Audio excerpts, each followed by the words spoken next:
And please, Rodolfo. Okay. So thank you to Mirta and thank you to Codina for the kind invitation to give a talk in this nice research school. The title of my talk is Almost Sure Recovery of Discrete Structures. So it doesn't work, I think. Oh. So let me explain briefly the idea of this talk. So suppose you are playing with your favorite discrete set, like a crystal or crystals. So suppose you're playing with your favorite discrete set. Okay. And also suppose you have a random perturbation of your set under random displacements of the points of your set, like this. Okay. And so the idea of this talk is given by the next question. So the question is, can we recover some information of your set from some information of its random perturbation? So the main concepts here are, okay, so what means information here, and obviously how to recover, okay? Let me start with the sets that we consider in this talk.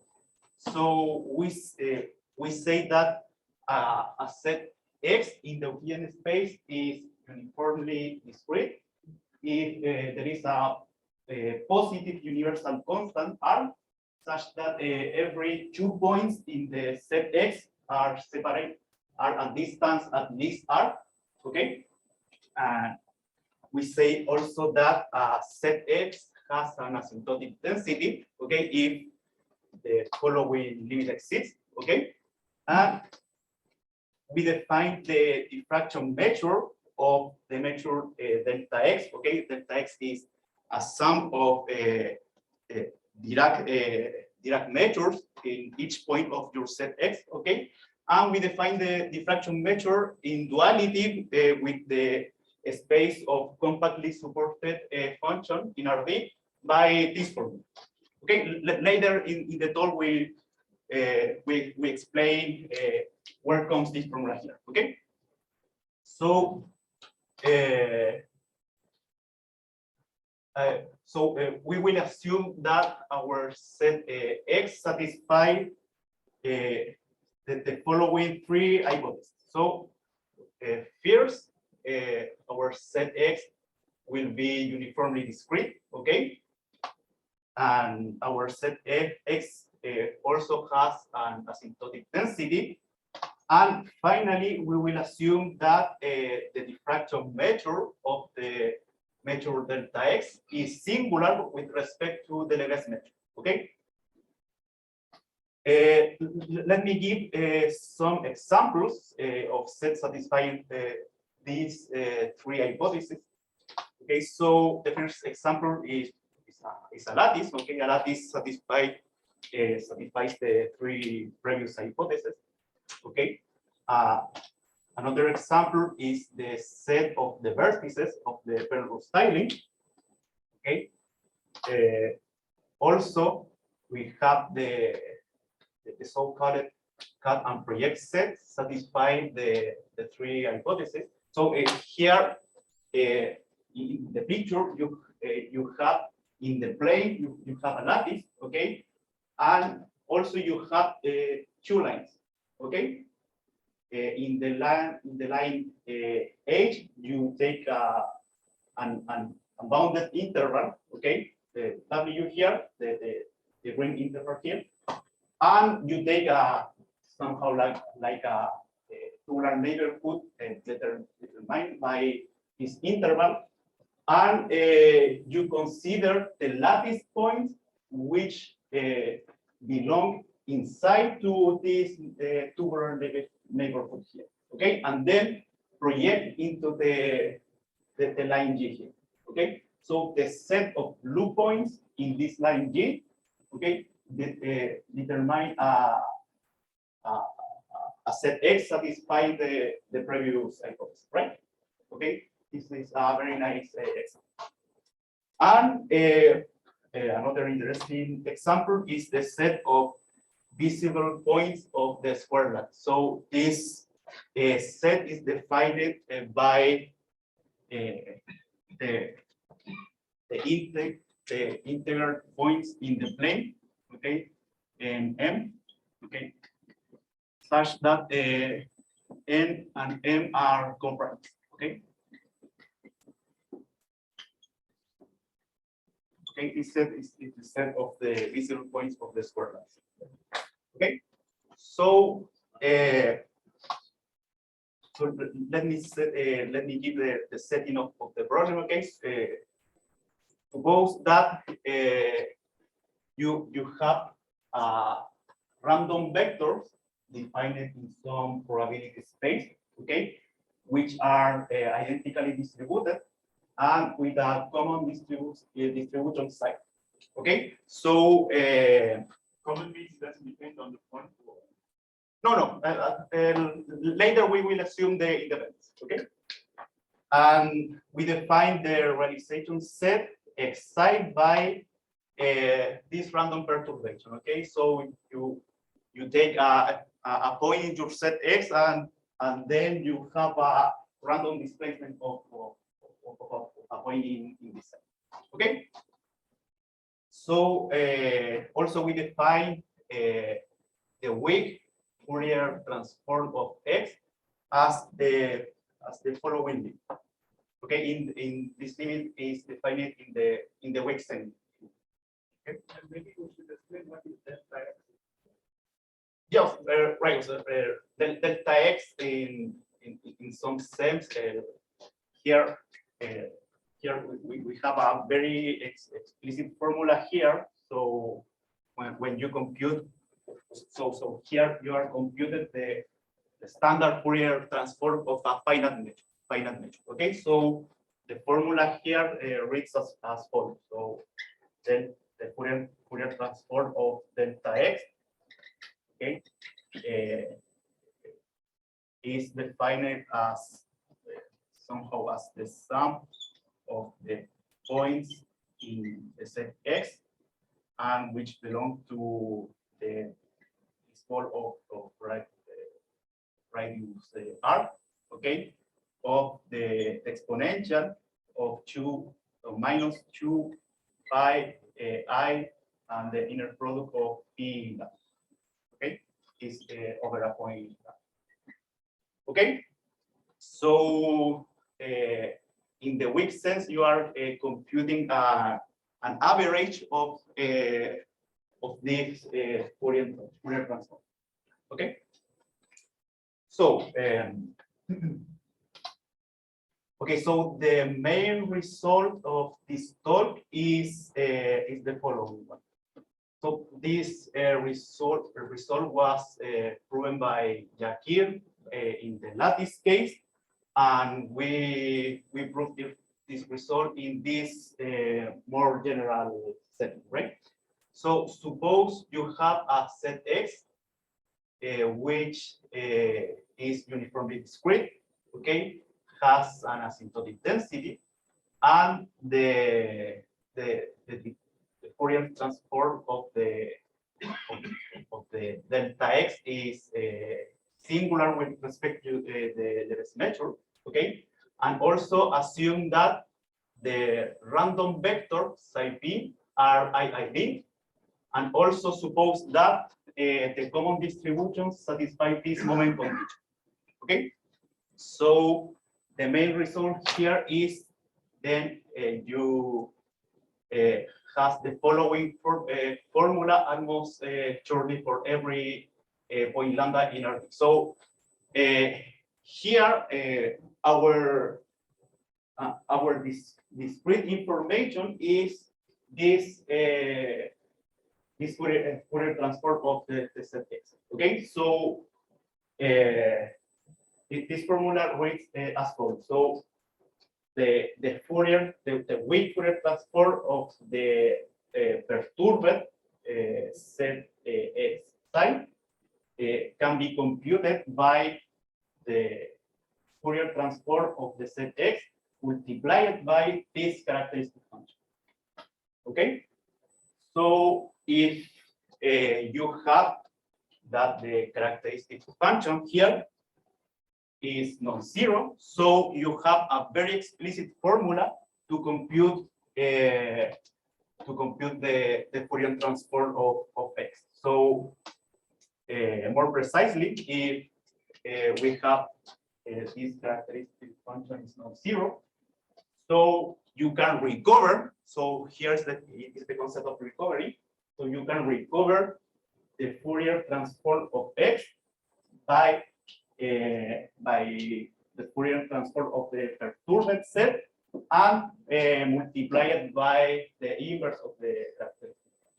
So here's the very explicit formula to recover this discrete information, okay, by the information of the perturbed set. Okay, so let me give a short sketch of the proof. So let me start with a basic background on mathematical diffraction theory. Okay, so we denote by SRD as the space of Schwartz test function. Okay,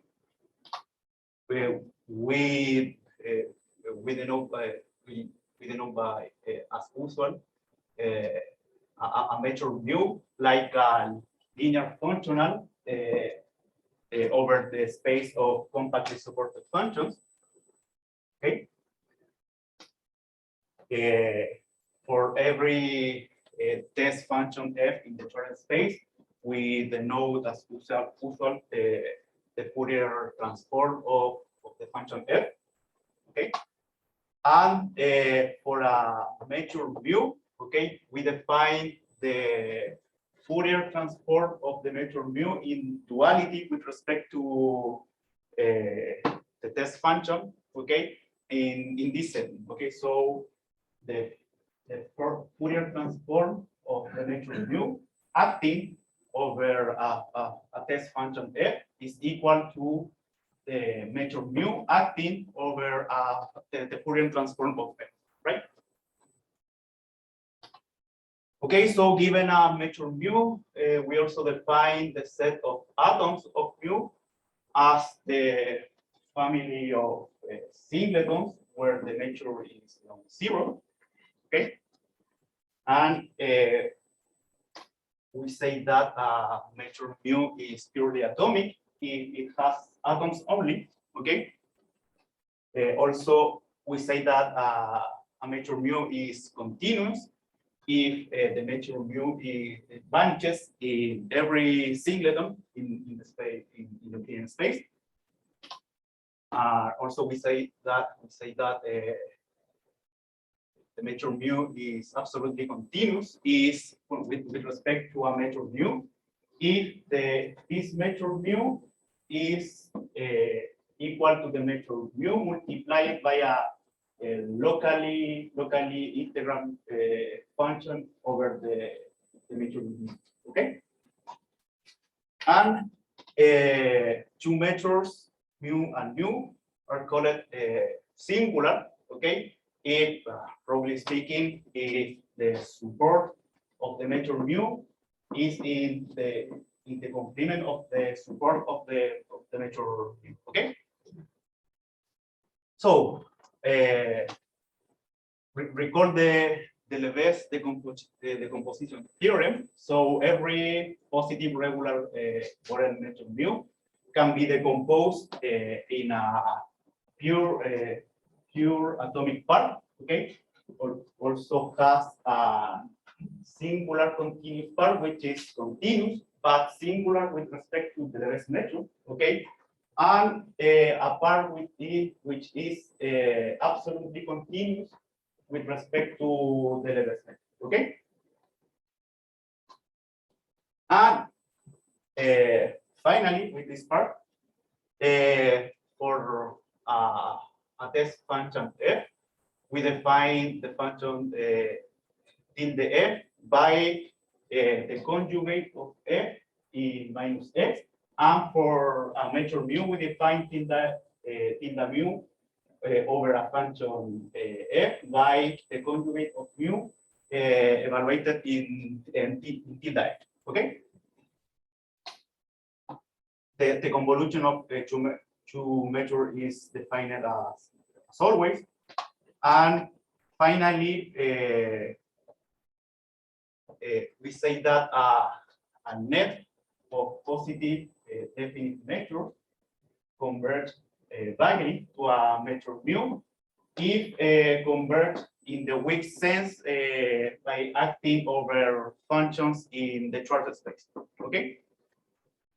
So, okay, now we will finish with the background of diffraction theory. So, for a measure mu, we define the autocorrelation of mu by this limit here, okay, where mu r denotes the measure mu restricted to the ball of radius r, okay, and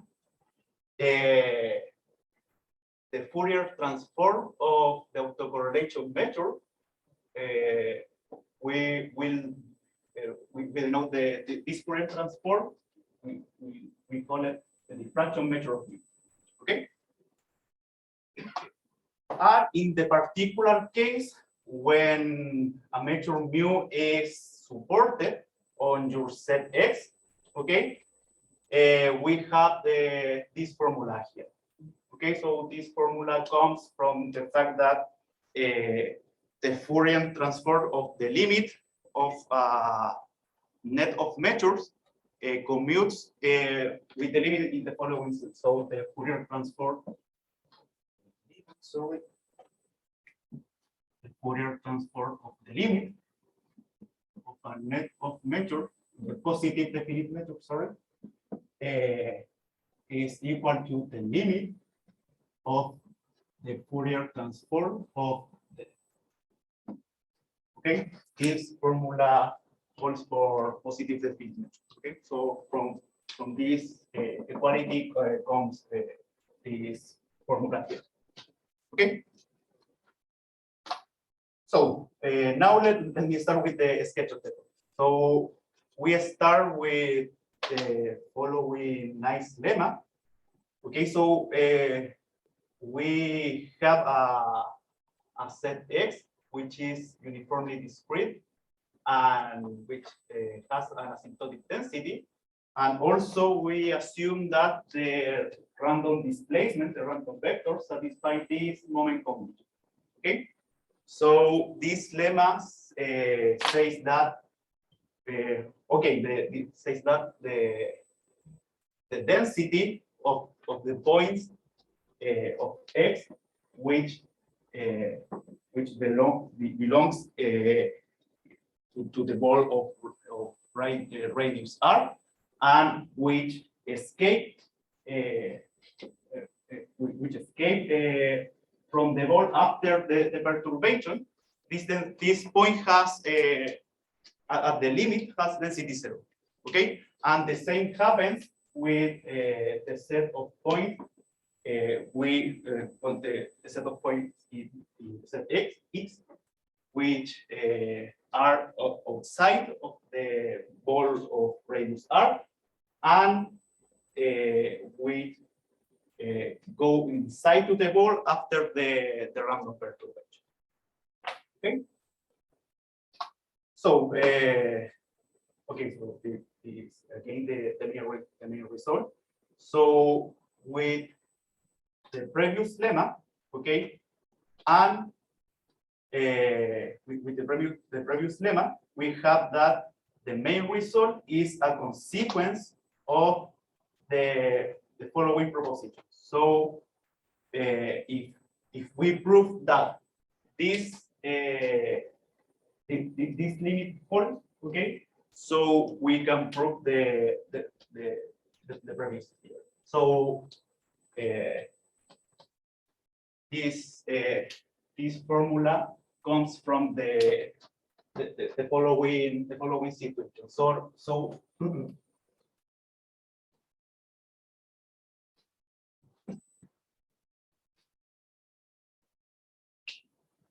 So here in the main result, if you compute the left-hand side of this equation, so essentially you must compute the following numbers. So you must compute the limit, right, of the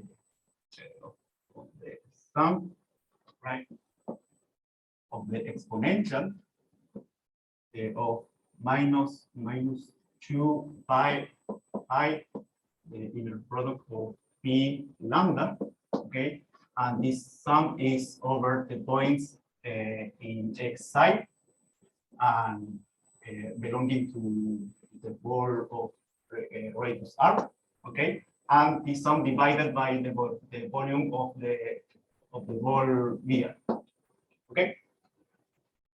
So this sum can be split into three sums, okay. So one sum is over all the points p in the set x, okay, and in the ball of radius r, okay, with the same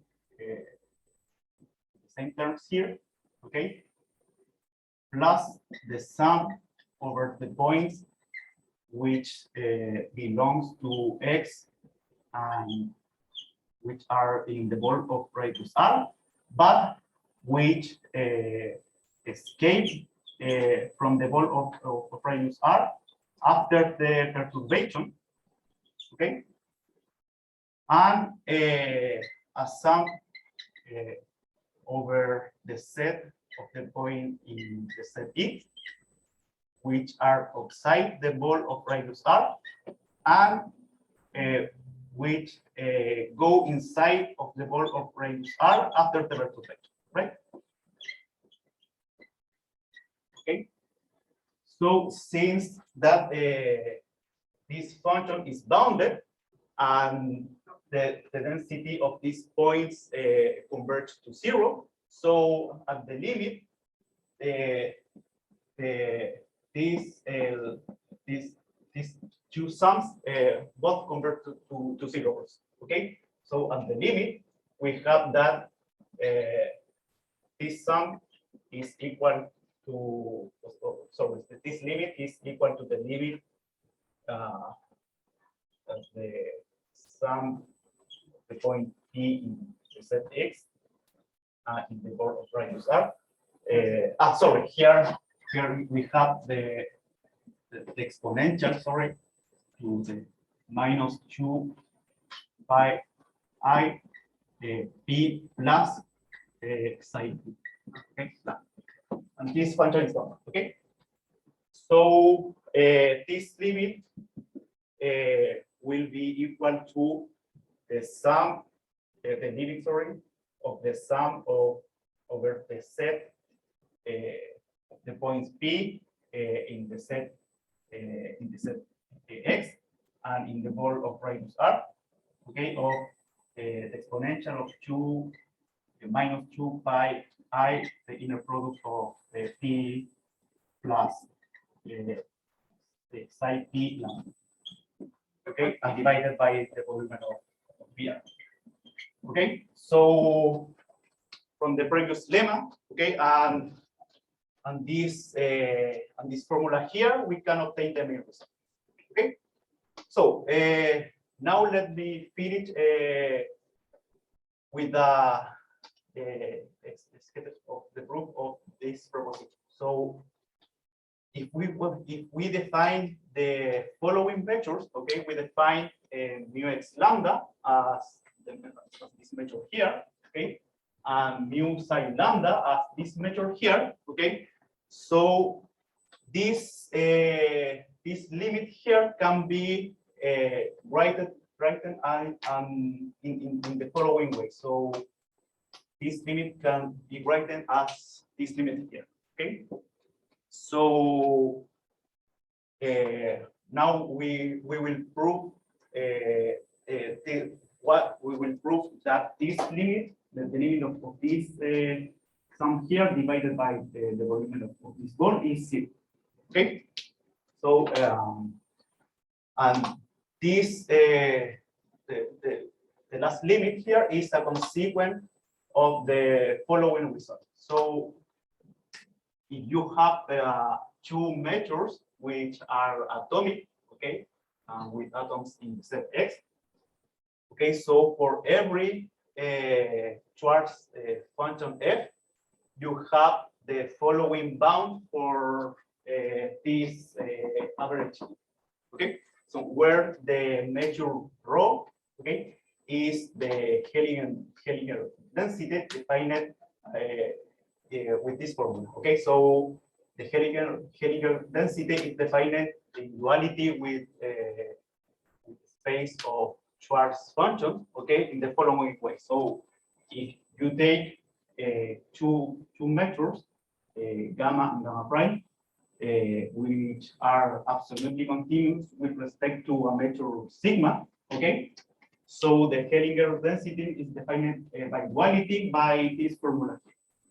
So in particular, if the two measures gamma and gamma prime are singular, okay, the right hand side here vanishes, and then the Hellinger density must be 0.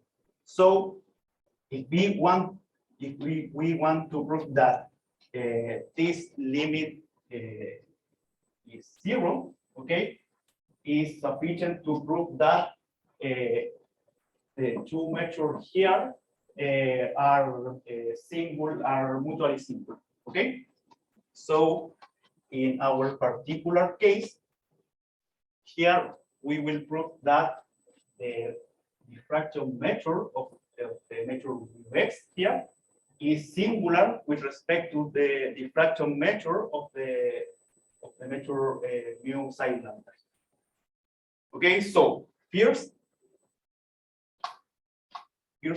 we have that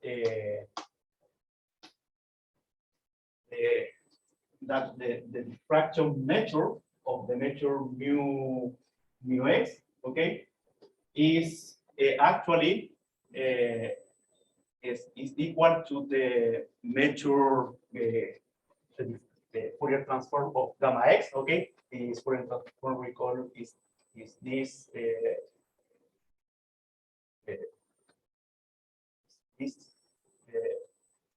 measure here. Okay, so in this lemma we are proving that the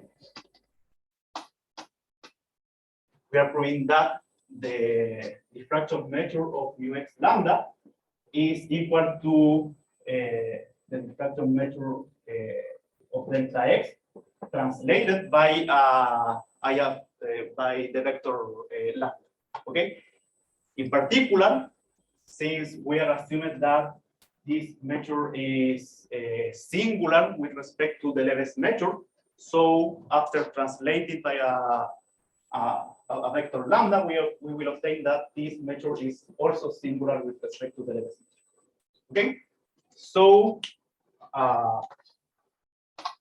to get the main result, okay, we will prove that we will prove the following proposition. So for the diffraction measure of the measure mu psi, we have the following. So we have that almost surely for every point lambda in RD, we have that the autocorrelation measure of mu psi is equal to this this number here. Okay, so it's equal to this number multiplied by the Dirac delta in C.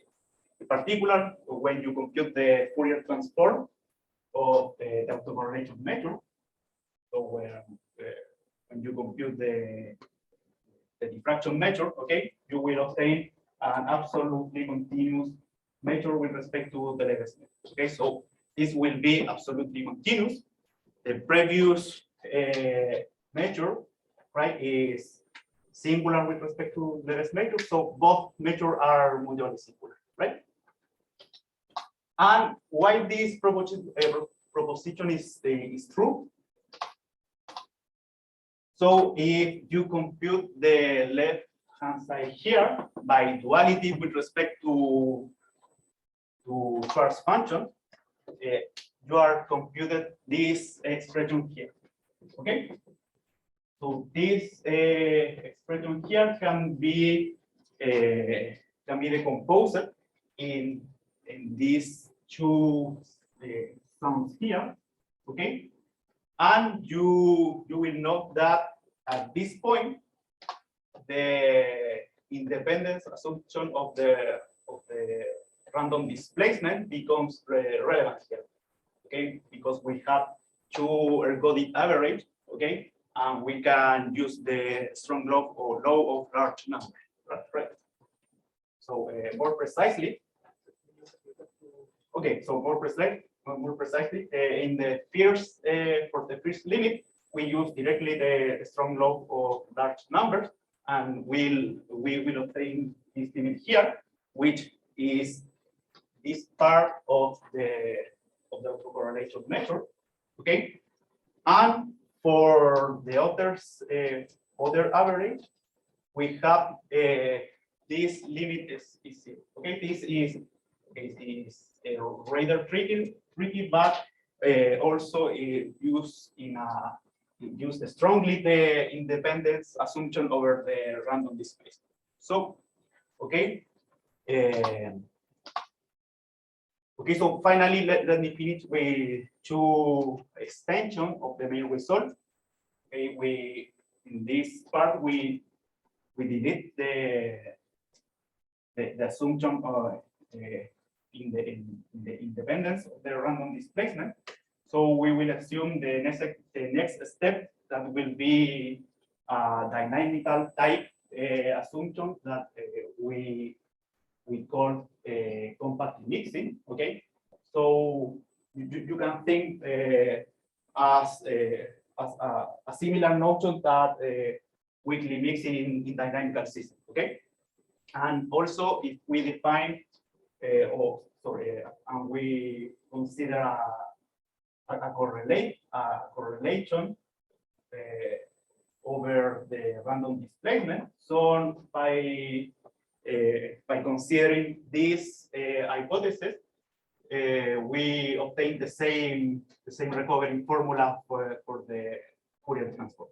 Okay, and also if you have a set X which is uniformly discrete, which has an asymptotic density, and the Fourier transform of the delta X is singular with respect to the Lebesgue measure, and also we will assume that the final result of after to perturb your set X, okay, if this set X psi is stationary under translation in RD, okay, and also is weakly mixing in the classical sense of dynamical system, okay, so you can also obtain a recovery result of the Fourier transform of the set X. Okay. Finally, let me finish with a question. So in this theorem here, the problem here is that we are assuming a stationary condition over the final result X psi.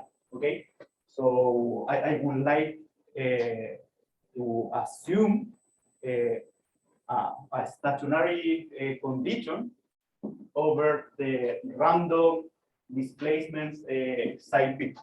So the problem the problem here as an open question is the following. So suppose that you have a major set okay, which is a set that is uniformly discrete, is relative dense in a uniform way, okay, and also the set x minus x is uniformly discrete, okay. So this is the classical example of a set which is quasi-periodic, okay.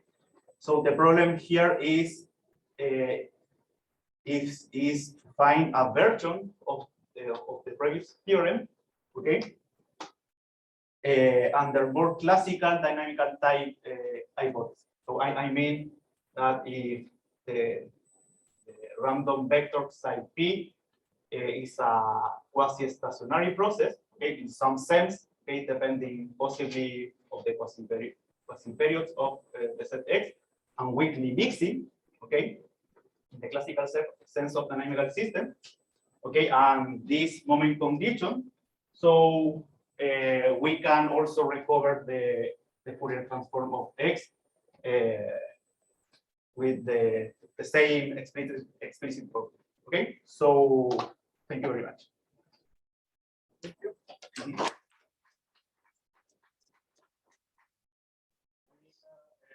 Any questions while we are setting up the next talk? Please go ahead.